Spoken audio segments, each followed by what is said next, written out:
Just like we pour water on the root of a tree, and automatically the trunk of the tree, the branches of the tree, and the leaves of the tree become nourished at the same time. Similarly, by putting food in the stomach, your entire body, mind, senses, each and every cell, each and every organ, each and every membrane becomes nourished at the same time. Just like that, if Ishwara is the root of allness, of everything, including you, then when you love Ishwara, you end up loving yourself. You begin to deeply understand, profoundly understand the way to love other beings. And that love takes over. So I wanted to show you this connection between outer devotion that ultimately brings you back to devotion of the Atma, the self.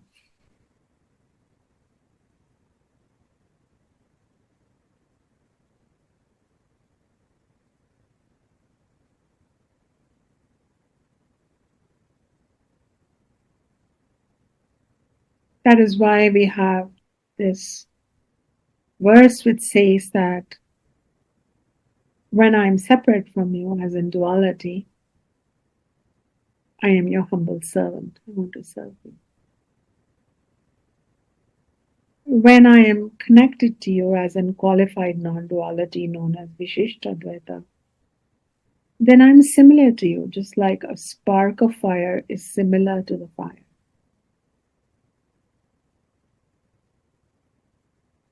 But in non-duality, we say, and if there is no other but you, then I am one with you. Now, Bhakti Yoga is taught by different groups of teachers.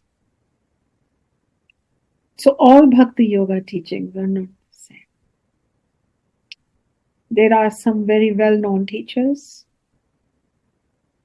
who insist upon maintaining duality. And so they teach what is known as the Dasa Bhava, or that you are the servant of God and never more. And that's okay because they want to stay there in duality. And the servant, if you're the servant of Ishwara, then you are the servant of the universe, and it's a very elevated position still. Those who believe in qualified non-duality say, well, you're more than a servant because you definitely have some divine spark within you. So you should also bring out your divineness, but there will be a separation. So there are groups like this also who teach Bhakti Yoga, but they take you only so far to say, there'll be some divine qualities within. With the non-dual path, and I'm a teacher of non-duality, whose great advocates like Shankaracharya say that don't just stop there. Let Bhakti Yoga lead you into the next, which is Karma Yoga, into the next Upasana, into the next Jnana Yoga, and Jnana means knowledge, until you have complete and irrefutable knowledge that you are Ishwara deep within. Because there is only one substance, and that substance is divine consciousness. If there is only one truth, one reality, then you may be having an experience of that, of something else, just like when you sleep, you dream of being a different person in a different reality, but then you wake up and you realize you're the same person. In the same way, it's almost like an aspect of Ishwara fell asleep but then it wakes up to its own inner divinity, its own inherent true nature. So this is a huge, expansive canvas. And my teachings in the first year of teaching Bhakti Yoga may only go so far.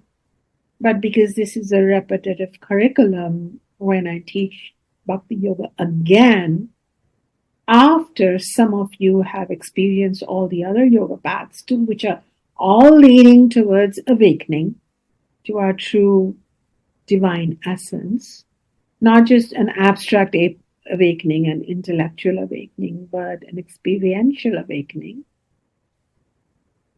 then we will know, then you will be able to know more. But it takes time with this knowledge. But in the meantime, three benefits are definitely coming your way. What is the first one? It is known as end of emotional or emotive sorrow. Sarva Dukha Nivritti. In Sanskrit is unimportant. The important point is that through the practice of bhakti, we have some deep-seated emotional trauma, self-abandonment, abandon my others, and all of that. And as we aim love towards Ishwara, which then becomes more and more self-love in a subtle way, feel better, we feel good. It's like a balm on us. And then we are able to experience self-love. And when this self-love emerges in our being, in our heart, in our memory, in our conscious mind, and takes over our subconscious mind, everywhere we start feeling as if made whole again by love, because that's the substance. That's the substance, love. So divine love ends up percolating through us as love of self, self-love, and that self-love takes away, makes whole, takes away the sorrows, the nips and the bites and the unfulfillment, and kind of makes us less afflicted. And some of you are already noticing that. I noticed in your sharing on the community forum. Another one is known as attainment of abiding bliss. Sometimes we experience bliss through meditation or watching a sunrise or chanting, but then it goes away later. But Param Ananda Praapti means it's a kind of an ongoing bliss. This bliss is not like where you're high, like you've done drugs or something, but it's a place where you keep coming back to joy because you aimed at finding or loving the divinity outside yourself, but in the process, you discover boundless love inherent in your own true self. This discovery transcends the fleeting moments of pleasure and happiness, but kind of gives you an enduring state of joy because it's connected to the self. I mentioned already that the self is pure bliss. So these people are, on the whole, bhaktas become more positive, more cheerful. Difficulties happen, they're real in the difficulty, but they're not suppressed because of it, because the joy arises again and again to wake up, to be alive. Everything has more vitality in it.